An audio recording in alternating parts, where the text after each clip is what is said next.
Varicose veins కి సరైన చికిత్స కోసం సంప్రదించండి ఎవిస్ హాస్పిటల్. నమస్తే రమగారు. నమస్తే జయ. రమగారు, మనం నవలల్ని తీసుకొని ఆ నవల యొక్క ఇతివృత్తం మొత్తం బ్రీఫ్గా మనం ఒక స్టోరీ రూపంలో చెప్పుకుంటున్నాం. మరి ఈరోజు ఏం చెప్తున్నారు? సంక్షిప్త శబ్ద చిత్రం లాగా. అంతే. చిన్నప్పుడు రేడియోలో వచ్చేది, సినిమా అంతా బ్రీఫ్గా చెప్పేయటం, కొన్ని ఇంపార్టెంట్ డైలాగులు అవి. తర్వాత సినిమా కథని బ్రీఫ్గా పత్రికలో కూడా వేసేవాళ్ళు, అలాంటివి ఉండేవి. ఇది బాగుంది, నాకు సినాప్సిస్ చెప్పడం, కథలో సారాంశం చెప్తామన్నమాట. బాగుంది. ఎద్దనపూడి సులోచనారాయణ గారిది ఆరాధన. నేను మొన్నే చెప్పాను ఈ మాట. అవునవును. అయితే ఇది నేను మాదిరెడ్డి గారితే ఎద్దనపూడి గారిది కొంచెం కన్ఫ్యూజ్ అయ్యా. యాక్చువల్గా నేను మొదట చదివిన నావెల్స్లో ఫస్ట్ సెట్లో ఆరాధన కూడా ఉంది. చిన్న ఎంఎస్కో వాళ్ళ చిన్న బుక్ ఉండేది మా ఇంట్లో. ఒక అమ్మాయి ఏడుస్తున్నట్టుగా ఉండే పిక్చర్ ఉంటుంది, అమ్మాయి కంటి నీరు పడుతున్నట్టుగా అన్నమాట. భలే కదిలించే కథ, చెప్పలేకపోవటం. మూగవాళ్ల వేదన ఎలా ఉంటుందో చాలా బాగుంటుంది కథ. భాష కూడా చాలా బాగుంటుంది. సులోచనారాయణ గారి కథనం అసలు చెప్పడానికి వీల్లేదు, అనితర సాధ్యం. ఎంత స్టైలిష్గా ఉండే క్యారెక్టర్లు నావెల్స్ రాశారు ఆవిడ. క్యారెక్టర్లను పెట్టి సింపుల్ సోబర్ సామాన్యమైన వాళ్ళు, మన పక్కింటి వాళ్ళు, సాధారణమైన మనుషుల కథలు కూడా చాలా బాగా రాశారు ఆవిడ. సెక్రటరీ అవి చాలా ఇష్టం నాకు. సెక్రటరీ, మీనా, జీవన తరంగాలు భలే బాగుంటాయి. చాలా పుస్తకాలు నా సినిమాలుగా కూడా వచ్చినాయి. ఈ ఆరాధనని సినిమా తీసుంటారని, సీరియల్ తీసుంటారని నేను అనుకోను. ఎందుకంటే ఆరాధనలో హీరోయిన్కి మాటలు లేవు. ఓహో, మూగమ్మాయి, మూగవాళ్ళని పెట్టి సినిమా తీసేంత ధైర్యం ఉండదు జనాలకు. మరి అవి బాగుంటాయి. ప్రేమలేఖలు, సిరివెన్నెల మనం చూస్తాం, సుహాసిని, అదొకటే కనిపిస్తుంది, అదొకటే కనిపిస్తుంది. అది కూడా అది విశ్వనాథ్ గారి చేతిలో పడింది కాబట్టి ఆయన తన తపస్సుతోటి దాన్ని సాధ్యం చేసేసారు, పండించేశారు. అంతే, అందరి వల్ల కాదు. బాగుంటుంది ఆరాధన కదా. అలాగే స్టార్ట్ చేద్దాం. అనంత్ అని ఒక సివిల్ ఇంజనీర్ అబ్బాయి. అతని తల్లి, ఇద్దరు పిల్లలు ఉంటారు. ఆవిడ పెద్ద కోడలు చనిపోయాక ఓ రెండే సంవత్సరాలు అయ్యాక అతనికి మళ్ళీ పెళ్లి చేయాలని సంకల్పిస్తారు. బాగా ఆలోచించి ఒక మూగ అమ్మాయిని పెళ్లి సంబంధం కుదురుస్తారు. అమ్మ నాన్న లేని అమ్మాయి తన పింతల్లి పంచర చేరి ఉంటుంది. అట్లా ఎవరు లేని, దిక్కులేని పిల్లలు, నోట్లో నాలుక లేని వాళ్ళు కనబడితే ఊళ్ళల్లో వాడేసేవాళ్ళు పాతకాలంలో. ఇప్పుడు కొంచెం జనాల్లోకి తెలివితేటలు వచ్చినాయి. కానీ ఆ అమ్మాయికి ఊరుమ్మడి సొత్తు, అందరిళ్లలో పనిచేసి పెట్టడం, మంచి పనిమంతురాలు. చిన్నది ఒక 20 ఏళ్ళ అమ్మాయి. అయితే ఆ పింతల్లికి ఒక 1000 రూపాయలు ఆశపెట్టి ఈవిడ ఈ అమ్మాయిని తన కొడుక్కి చేసుకుంటుంది. అది బాగా బతిమలాడుతుంది. అతను ఒప్పుకోడు కానీ బలవంతంగా ఒప్పిస్తుంది. అంతర్వాహినిలాగా కలిసిపోతుంది. ఆ పిల్ల మూగది, ఏమి భావాలు ఏమి ఉండవు. అక్కడ పింతల పంచని చేరి బతుకుతుంది. హాయిగా ఇల్లు వాకిలి ఏర్పడితే తనదంటూ ఆ సంసారం ఉంటే ఇల్లు దిద్దుకుంటుంది. పల్లెటూరులో పిల్ల, పని పాట వచ్చిన పిల్లని చూసి ఆవిడ నిర్ధారించుకుని ఆ అమ్మాయిని పెళ్లి చేస్తుంది. అనంతకి చేసేస్తే ఊళ్ళో వాళ్ళంతా ఏమనుకుంటారంటే ఏదో ముస్లింగా ఏదో రెండో పెళ్లి వాడికి ఇస్తుంటే రెండో పెళ్లి వాడు అంటే ఎవరో అనుకుంటారు. ఈ పిల్ల సామాన్యంగా, చామంచాయిగా, సామాన్యమైన పర్సనాలిటీ, కాస్త ఒత్తైన జడ తప్పిస్తే ఏముండదు, మామూలు పిల్ల. అతను చాలా అందమైన వాడు, తెల్లగా పొడుగ్గా మంచి స్ఫురద్రూపి అయినవాడు. ఇద్దరు పిల్లలు. అందరు ఆశ్చర్యపోతారు, ఇది మూగపిల్లకి భలే అదృష్టం పట్టింది అని. తీరా సరే మీరెవరు రావక్కర్లేదు, దూరభారం, పట్నం కదా అని చెప్పి అమ్మాయిని తనతో పాటు తీసుకెళ్ళిపోతుంది ఆవిడ. ఇంటికి వెళ్ళాక ఒక 5-6 ఏళ్ల పిల్ల, ఒక 3-4 ఏళ్ల పిల్లాడు. ఈ పిల్లలు, ఈ అమ్మాయి మంచి పనిమంతురాలు కదా, పల్లెటూళ్ళల్లో పనిచేసిన వాళ్ళకి పట్టణాల్లో చిన్న ఇళ్లలో పనులకు ఏం లెక్క ఉంటాయి. మెల్లిగా అత్తగారింటో అలవాటు పడుతుంది. అతనేమి అమ్మాయి ఇంట్లో ఒక పని మనిషి కింద ఉంటుంది అంతే. అతని అమ్మాయితో ఏమి మాట్లాడు, పిలవడు, చేయడు, ఏమీ ఉండదు. అంటే ముట్టనట్టు ఉంటాడు, తన దారిని తను ఉంటాడు. ఈ పిల్ల ఇంకా మెల్లిగా ఇంట్లో స్థిరపడుతుంది. భర్తని చూడడానికి, మరి భర్త అనేసరికి ఒక ఫీలింగ్స్ ఉంటాయి కదా. మనిషి ఏమో చాలా అందమైన వాడు అతను. కొద్ది రోజులు అట్లా గడుస్తుంటే ఒకరోజు ఎవరో చుట్టాలు వస్తున్నారని అన్ని పలహారాలు అవి చేయిస్తుంది కోడలతో అత్తగారు. ఇంట్లో పని మనిషి మానేస్తుంది. ఆ పనులన్నీ కూడా ఈ అమ్మాయి మీద పడితే తన ఇల్లు, తన భర్త, తన పిల్లలు, తన అత్తగారు అనుకుంటుంది. ఎవరో చుట్టాలు వస్తున్నారని, వాళ్ళు వచ్చాక నీకు చాలా విషయాలు తెలుస్తాయని మొత్తం జరిగిందంతా చెప్తుందనమాట. తనకి తండ్రి లేడు ఈ అనంతకి చిన్నప్పుడే. లేకపోతే సరే ఆవిడే ఊళ్ళో ఏదో చిన్న పొలం అవి ఉన్నాయి, హైదరాబాద్ వచ్చి ఆవిడ పిల్లల్ని ఇంజనీరింగ్ చదివించుకుని చాలా బాగా చదువుకున్నాడు, సివిల్ ఇంజనీర్ అతను. సరే ఏవో చిన్న పనులు చేస్తున్నాడు. ఆడపడుచులు 2 ఉన్నారు ఈవిడికి. వాళ్ళల్లో ఒకళ్ళ పిల్లని ఇచ్చి చేసుకోవాలని వాళ్ళు అడిగారు. మొదటంతా వీళ్ళతో బాగా ఉండలేదు కానీ పిల్లాడికి మంచి చదువు, పెద్ద ఉద్యోగం వచ్చే అవకాశం ఉండేసరికి వాళ్ళు అడిగితే వీళ్ళు ఒప్పుకోవాలి. ఈవిడికి ఏంటంటే తనకి కూతురు లేని లోటు తీరుస్తూ ఇప్పుడు మా పిల్లాన్ని చక్కగా చూసుకుని ఆలోచించుకుంటారు కదా, ఒకడే కొడుకు, వాడికి మంచి పెళ్ళం కావాలని. వాళ్ళు ఎవ్వరూ తన కొడుక్కి సరిపోయే పిల్లలుగా తోచరు. ఇతను ఏం చెప్తాడంటే, నేను పిల్లని ప్రేమించాను, సుధా అంటే అత్త కూతురు, ఏ అత్త కూతురుని చేసుకోమంటారో దాని ఫ్రెండ్, చాలా బాగుంటుందని చెప్పాడు. మనమే వెళ్ళి వాళ్ళ ఇంటికి వెళ్ళి పిల్లని అడగాలమ్మా అన్నాడు. ఇప్పుడు ఆశ్చర్యపోతుంది, మనం వెళ్ళి అడగటం ఏమిట్రా, బలవంతంగా ఒప్పిస్తాడు. బాగుంటుందని. తీరా వెళ్తే వాళ్ళ ఇంటికి ట్యాక్సీలో తీసుకెళ్తాడు. వెళ్ళాక ఆవిడకి తెలుస్తుంది వాళ్ళు బాగా డబ్బున్న వాళ్ళు, 2-3 ఆడపిల్లలు, ఎవరో తెలిసిన వాళ్ళు ఉంటారు. వాళ్ళు ఊరికే హలో అంటారు, కానీ పెళ్ళేమో పింగాణి బొమ్మల్లే చాలా అందంగా ఉంటుంది, అపరిమితమైన నాజూకు, బోల్డంత ఆస్తిపరులు. ఈవిడ ఒప్పుకోదు ఆ పెళ్ళికి. వాళ్ళు పెళ్లి గురించి వాళ్ళు ఏం మాట్లాడరు. ఈవిడ ఆ ఇంటికి వెళ్ళి మీ పిల్లని మా పిల్లాడికి ఇవ్వండి అని అడగటం ఎలాగో ఈవిడికి అర్థం కాదు. ఇంటికి వచ్చాక తల్లి కొడుకు పోట్లాడుకున్నారు. ఆవిడ చెప్తుంది అనమాట ఈ సంగతి అంతా. తను చక్కగా కలిసిపోతుంది. నాకు ఎంతో ఇష్టం ఆ రాధ అంటే, పంచప్రాణాలు ఈ అనంత్కి. ఈవిడేమో అసలు ఆ పిల్లని పెళ్ళంగా ఉంచుకోవాలంటే నువ్వు ఎన్ని చెయ్యాలో తెలుసా, ఎన్ని పద్ధతులు మార్చుకోవాలంటే. వాళ్ళు కూడా పేదవాళ్ళేనమ్మా, మనలాంటి వాళ్ళే. క్రమంగా సంపాదించాడు ఆయన, పిత్రార్జితం కాదది. నేను కూడా అలాగే సంపాదిస్తాను, ఇంజనీరింగ్ చదివి నేను సంపాదించలేనా అంటాడు. రోజులు గడుస్తాయి. ఒకరోజు సాయంకాలం ఆ రాధని వెంట పెట్టుకుని పెళ్లి చేసుకుని తీసుకొచ్చేస్తాడు. ఓహో.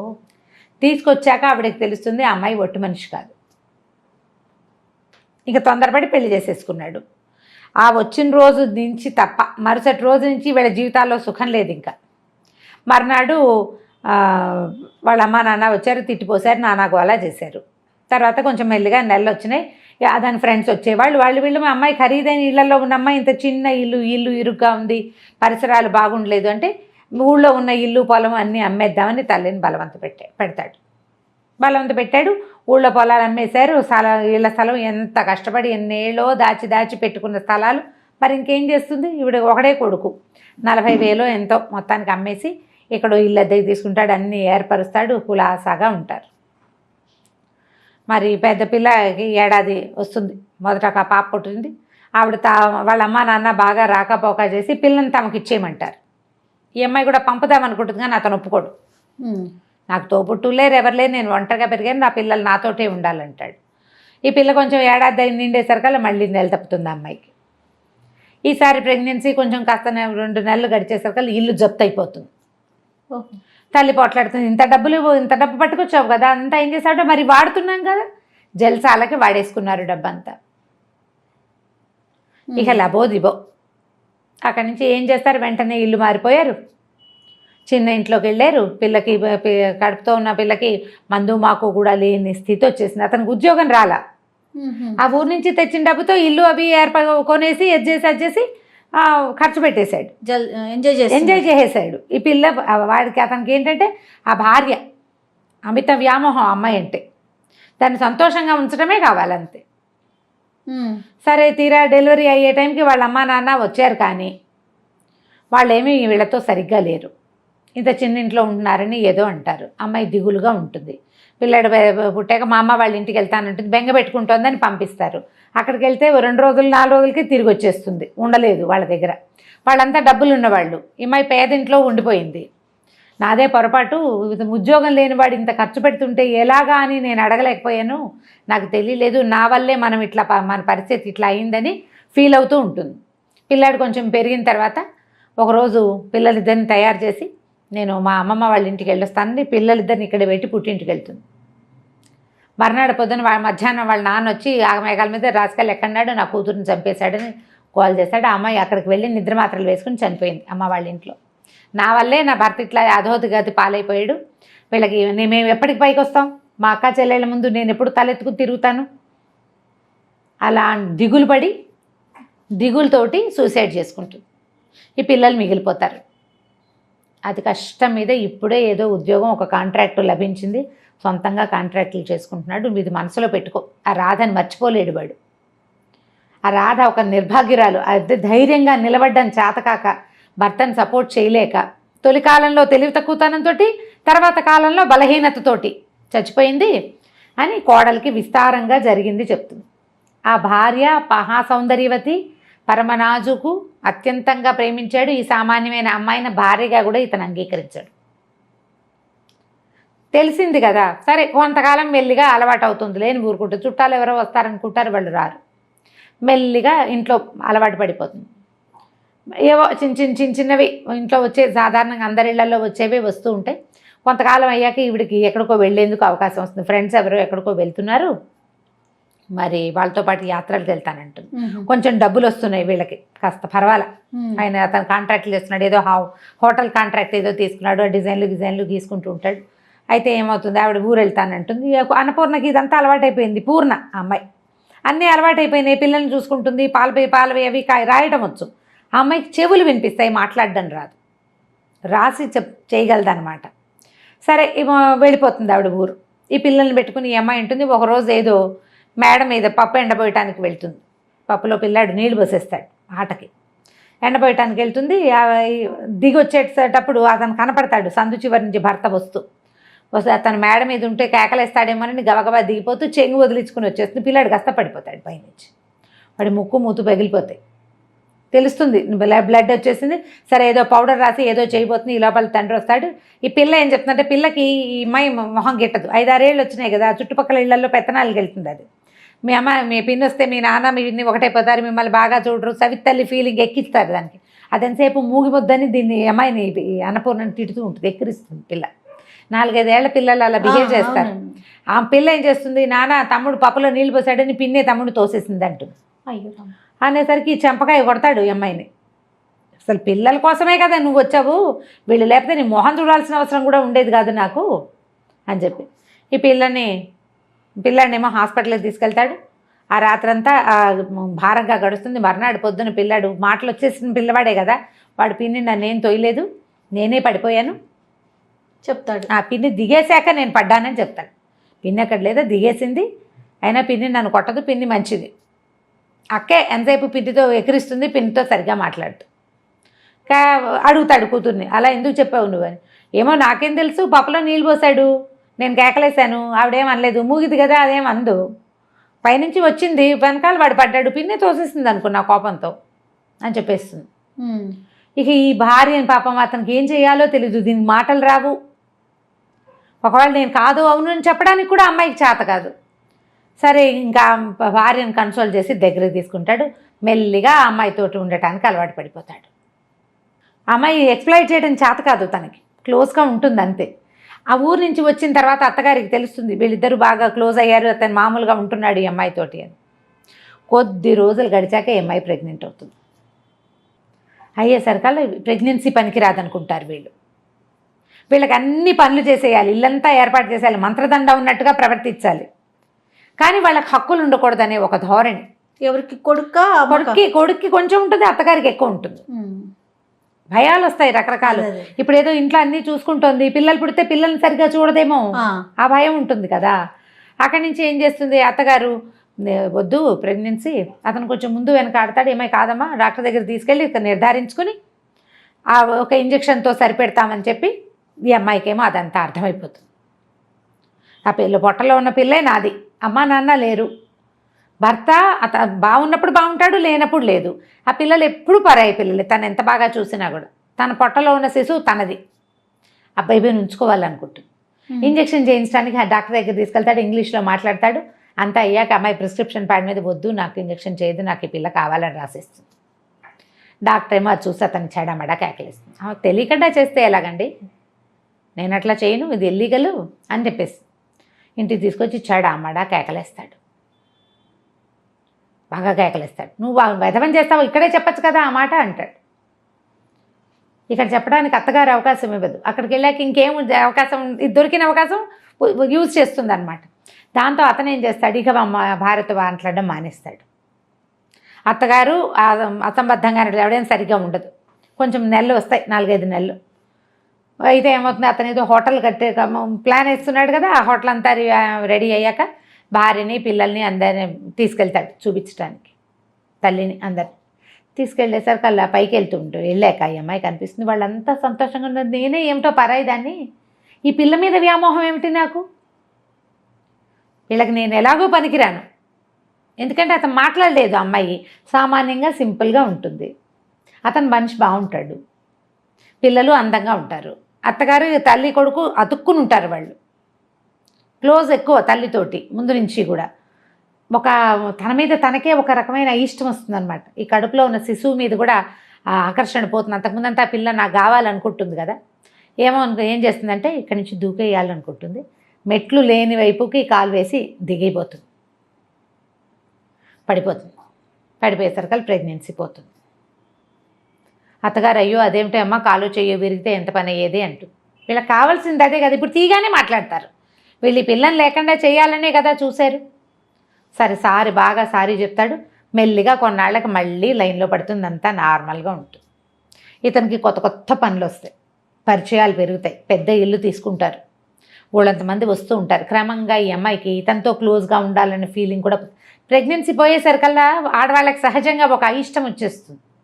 అంతకుముందు భర్త అంటే చాలా ప్రీతి అవన్నీ ఉంటాయి పాపం, సహజంగా ఉండేదే కదా. కానీ ఈ పార్టీలు ఫంక్షన్లు వాళ్ళని వీళ్ళని పిలవటాలు ఎప్పుడు పనిచేస్తూనే ఉంటుంది. ఓ రోజు ఎవరో వస్తారు చాలామంది, వాళ్ళు ఒక చంటి పిల్లని తెస్తారు. వాడు తెగ ఏడుస్తాడు ఆ పార్టీలో.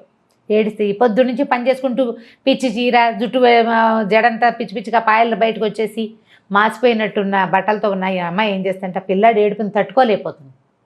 కొంచెం ప్రెగ్నెన్సీ పోయి ఉంది కదా, అది అబ్బక్కని పరిగెత్తుకుంటూ వచ్చి ఆ పిల్లాడిని తీసుకెళ్తుంది లోపల. పని మనిషి అనుకుంటారు వాళ్ళు. పిల్లాడు పాలు తాగిచ్చింది, ఫ్యాన్ వేసి కాస్త చొక్కా బొడదీసి కాస్త ఏదో మంచినీళ్ళు పట్టేసరికి వాడు సర్దుకుంటాడు. ఆవిడ లోపలికి వస్తుంది, పాలు ఉన్నాయి అవి ఉన్నాయి ఇవి ఉన్నాయి అని అడుగుతూ. తీరా అతను ఆవిడ చెప్తున్నాను మీరు ఇంకా పెళ్లి చేసుకోవచ్చు, అదేంటి పెళ్ళి ఎందుకంటే ఇదిగో నా వైఫ్ ఈవిడే అంటే ఆశ్చర్యపోతుంది ఆవిడ. అమ్మాయి అన్నము తను మూగది, మాట్లాడలేదు, బయటికి రాదు, పని చేస్తుంది ఎక్కువగా అని చెప్తాడు. వాళ్ళు ఆశ్చర్యపోతారు. అప్పటి నుంచి ఇతనికి ఏమనిపిస్తుంది అంటే వైఫ్ని అన్ని చోట్లకి తిప్పాలి, ఈ అమ్మాయిని ఇట్లా మూల ఉంచకూడదు అనిపిస్తుంది. వెనకాలకు తిప్పుకుంటాడు, భార్యను బాగా దగ్గర తీసుకుంటాడు. అత్తగారికి నచ్చదు. దీనికి ఎందుకురా మూగిది, అది ఇంట్లో ఉండేదానికే అంటుంది.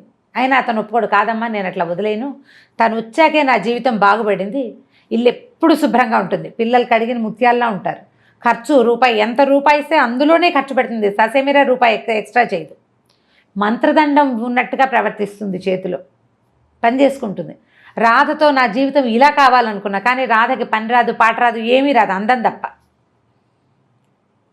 నేను రాధని ప్రేమించాను కానీ నాకు కావాల్సింది ఇది జీవితం, ఇది ఈ అమ్మాయి దగ్గర ఉంది అని ఇంకా భార్యను తనతో పాటు తిప్పుకోవటం మొదలు పెడతాడు. కొద్ది రోజులు అయ్యాక ఎవరో ఒక పార్ట్నర్ కలుస్తారు.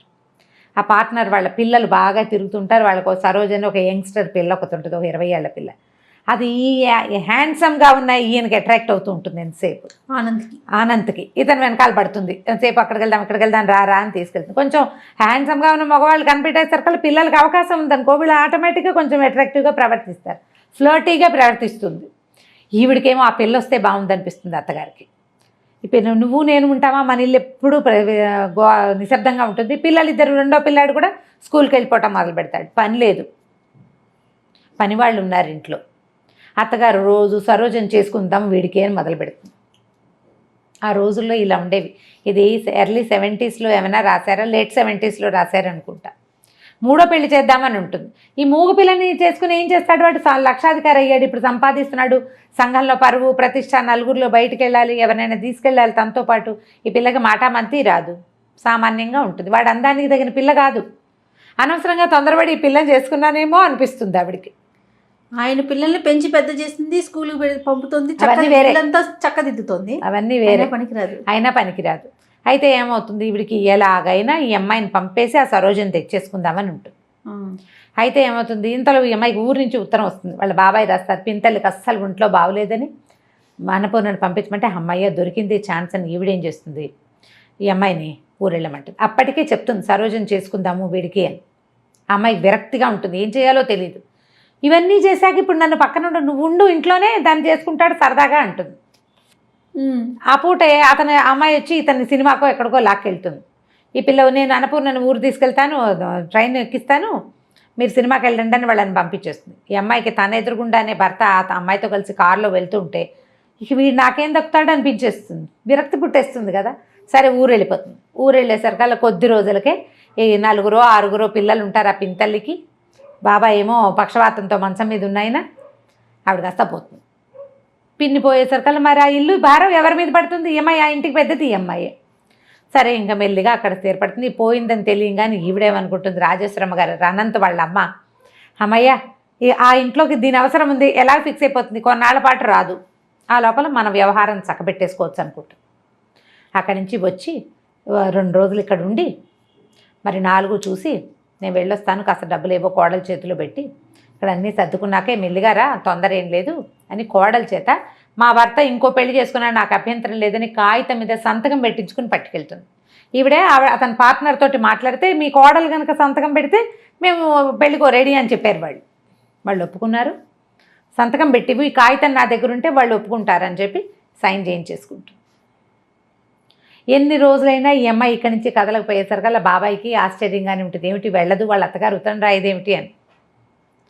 అయితే మెల్లిగా ఏం చేస్తుందంటే, ఈ బాబాయ్ గారు మరి ఇంకేం చేస్తారు, ఇల్లు చూసుకోవాలిగా, ఆయన ఏమో ట్యూషన్లు చెప్పడం మొదలు పెడతాడు. ఈ అమ్మాయి ఏమో ఈ పిల్లలకి వెనకాల దొడ్డంతా బాగు చేసి కూరగాయలు వేయిస్తుంది, బట్టలు కుట్టించి నలుగురికి ఊళ్ళో. మరి వీళ్ళకి డబ్బులు ఎక్కడి నుంచి వస్తాయి పాపం, అంతకుముందు పిన్ని ఏదో చేసేది.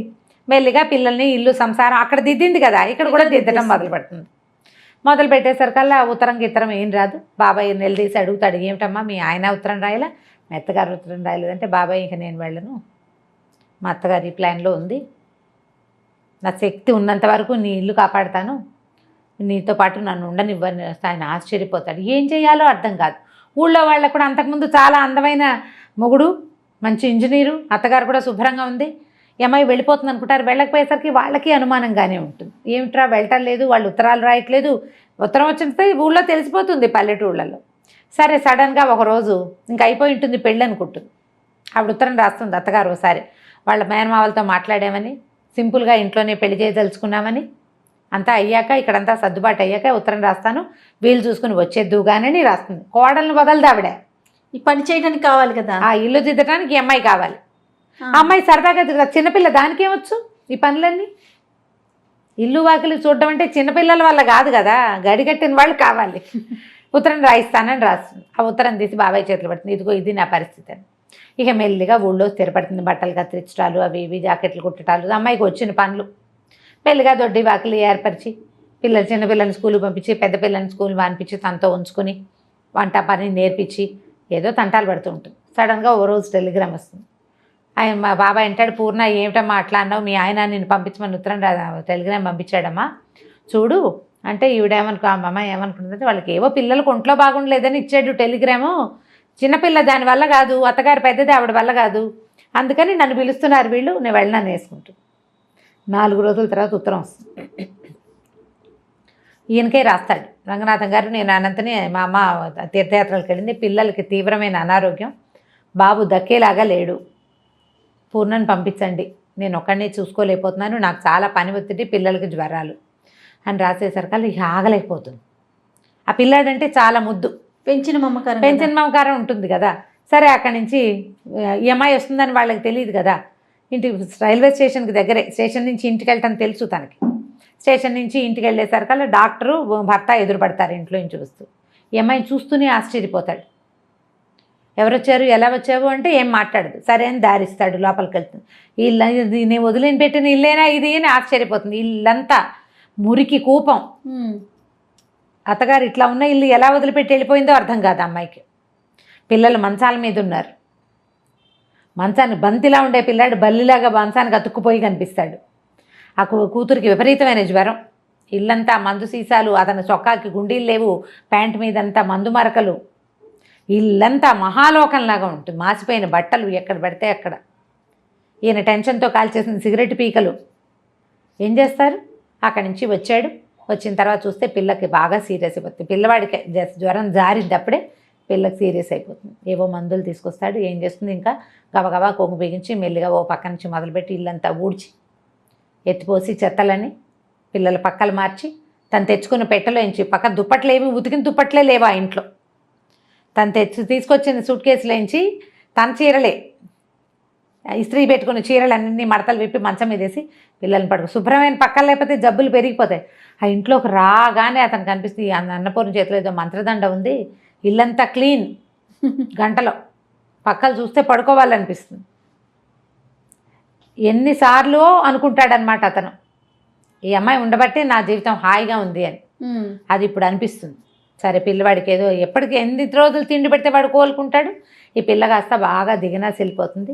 ఒళ్ళు వెచ్చబడితే బతుకుతుంది, లేకపోతే లేదు. చల్లబడిపోయిందనమాట శరీరం, వెళ్ళు ఇదంతా పోయింది. సరే అక్కడి నుంచి చూస్తూ ఉంటారు ఇద్దరు ఒంటి మీద చేసి ఒక తెల్లవారుజామున ఎప్పటికో మొత్తానికి దానికి పిల్ల కాస్త పొట్ట దగ్గర వెచ్చబడుతుంది. సరే అప్పుడు లేచి మళ్ళీ మందేసి డాక్టర్ని పిలుచుకొచ్చి ఏదో చేస్తే మొత్తానికి పిల్ల సేఫ్. అక్కడి నుంచి పెళ్ళాని దగ్గర కూర్చోబెట్టుకుంటాడు. నువ్వు ఎందుకు వెళ్ళిపోయావు? ఎవరికైనా మంచి వాళ్ళకి అన్యాయం చేస్తే అది మనకే కొడుతుంది. నేను నీకు చేసిన అన్యాయం, నీ గర్భంలో ఉన్న శిశువుని చంపేద్దామని ప్రయత్నం చేసి ఎంత పొరపాటు చేశానో. పిల్లాడికి అనారోగ్యం వచ్చి వాడు తలకిందులైపోయినప్పుడు నాకు నువ్వే గుర్తొచ్చావు. నీ పట్ల చాలా అనుచితంగా ప్రవర్తించాను నేను. మా అమ్మ ఏమో ఇప్పుడు కొత్తగా ఇంకోటి మొదలుపెట్టింది. ఆ సరోజని నన్ను పెళ్లి చేసుకోమంటుంది. నాకు అలాంటి పెళ్ళాం అక్కర్లేదు. రాధని నేను చాలా ప్రేమించాను, కానీ నాకు రాతతో నాకు కావాల్సిన జీవితం అయితే లభించల. అది నీ దగ్గరే లభించింది. నువ్వు ఉండటం వల్లే నేను హాయిగా ఉన్నాను. ఎంత పని చేసి వచ్చినా ఇంటికి వచ్చేసరికల్లా తెల్లటి పక్కలు, వేడి నీళ్ళు, శుభ్రమైన భోజనం, అంతకంటే ఏం కావాలి జీవితానికి? చాలా శ్రమపడి వచ్చిన వాడికి అదే కావాలి. నాకు ఆ విశ్రాంతి నీ దగ్గరే లభించింది. నేను వద్దన్నాను. నా మీద కోపంతో అమ్మ తీర్థయాత్రలకు వెళ్ళిపోయింది. నాకు తెలిసిన అమ్మాయి కడుపుతో ఉంటుంది. ఇవి వచ్చేసరికి తెలుస్తుంది అనమాట. తను ఆశ్చర్యపోవడానికి కారణం అమ్మాయి గర్భవతి అని తెలియదు ఇతనికి. లేత నెలల్లోనే వెళ్ళిపోతుంది. 4-5 నెలలు గడిచిపోయినాయి కదా వెళ్ళిపోయి. కొంచెం పొట్ట ఎత్తుగా కనపడితే ఇతనికి తెలుస్తుంది అనమాట. అప్పుడు నువ్వు ఇక్కడే ఉండిపో, నువ్వు ఇలాంటి ప్రయత్నం చేయొద్దు, నువ్వు నాతో పాటే ఉండు, నువ్వు లేనిదే నేను ఉండలేను. అసలు నేను రాధ వెళ్ళిపోయినా భరించగలిగాను, నువ్వు లేకపోతే నువ్వు ఉండటం నా వల్ల కాదని చెప్పేస్తాడు. ఏం సమాధానం చెప్తుంది అమ్మాయి? ఏంటి బోళ్ళని అనుమానాలు వస్తాయి. వీళ్ళకి తను అక్కర్లేదు అని తెలుస్తూ ఉంటుంది ప్రతిసారి. ఇప్పుడు తనే కావాలని అర్థమైంది కదా. ఇప్పుడు మాటలు లేవన్నమాట. ఇంకా ఇదే లాస్ట్ సీన్. ఎంత బాగా రాస్తారంటే చిన్న డీటెయిల్స్ కూడా ఎట్లా ఒకళ్ళు ఇంకొకళ్ళని అపార్థం చేసుకుంటారు జీవితంలో. పిల్లలు ఎట్లా కొంతమంది దగ్గర అవుతారు, ఎలా దగ్గరికి రారు. మనుషులు ఎంత స్వార్థపరులుగా ఉంటారు. చిన్నప్పటి నుంచి ఈ పిల్లతోటి పని చేయించుకుని పింతలేమో 1000 రూపాయలకి ఆశపడి ఈ పెళ్లి చేస్తుంది. చూడండి, అన్ని పనులు చేయించుకుని తన కొడుకు బాగా జీవితంలో స్థిరపడంగానే ఈ అమ్మాయిని వదిలించుకుని ఇంకో కోడల్ని తెచ్చుకోవాలనుకుంటుంది అత్తగారు. అలాగే ఉంటారు కదా మానవ నైజాలు. ఇట్లా జీవితానికి దగ్గరగా ఉండే కథలు కొన్ని ఎంత కదిలిస్తాయంటే ట్రై చేసి, అంటే అందరూ మనసులోని మనసు ఎక్కడ దొరుకుతుంది అని అడుగుతున్నారు. బుక్ షాపుల మీద పడి వెతకాలమ్మా. మన దగ్గరలో ఉన్న బుక్ షాప్స్ వెతుక్కోవాలి, బుక్ ఫెయిర్స్కి వెళ్ళాలి. మీరే కొత్తవి ఇన్వెంట్ చేసి చూసి కొత్త పుస్తకాలు తెచ్చుకోగలుగుతారు. నన్ను ఒకరు అడిగితే నేను అదే, మీరు వెళ్ళి షాప్కి ఏమైనా ఎక్కడ దొరుకుతుంది అని అంటే మందా మాక పుస్తకం షాప్లోకి వెళ్ళి కొనుక్కోవటమే, వెతకటం దానికోసం. బుక్ హౌస్లు మనకి ఆన్లైన్ కూడా దొరుకుతాయి. ట్రై చేసి కొని చదివి చూడండి. ఆరాధన, ఎద్దనపూడి సులోచనారాణి గారి ద బెస్ట్ నావెల్స్లో ద బెస్ట్ నావెల్. రీడింగ్ స్కిల్స్ని డెవలప్ చేయడంలో భాగమే ఈ నావెల్స్, ఈ కథలు చెప్పటం. మళ్ళీ ఒకసారి అంటే ఆల్రెడీ పుస్తకాలు చదివే హ్యాబిట్ ఉన్న వాళ్ళందరూ చదువుతారు, వాళ్ళకి మనం చెప్పనే లేదు. మళ్ళీ ఒకసారి గుర్తు చేసుకుని చదవాలనిపించేలాగా చేస్తుంది ఒకటి. అసలు పుస్తకాలు చదవటం అలవాట్లేదు, ఏదో చిన్న కథలు చదివే అలవాటు ఉన్న వాళ్ళకి మన ముందు కూడా ఇంత అత్యద్భుతమైన రచనలు ఉన్నాయి, జీవితానికి ఇంత దగ్గరగా ఉండే కథలు ఉన్నాయని ఎన్ని మలుపులో చూడండి తెలియజేయటమే మన ఈ ప్రోగ్రాం యొక్క ఉద్దేశం. పుస్తకాలు కొనండి, చదవండి, గిఫ్ట్ చేయండి ఎవరికైనా. మీ అంతటా మీరు చదివితే ఉండే సంతోషం ఏమిటో చదివి తెలుసుకోండి. తప్పకుండా రమ్మగారు. నమస్తే. నమస్తే.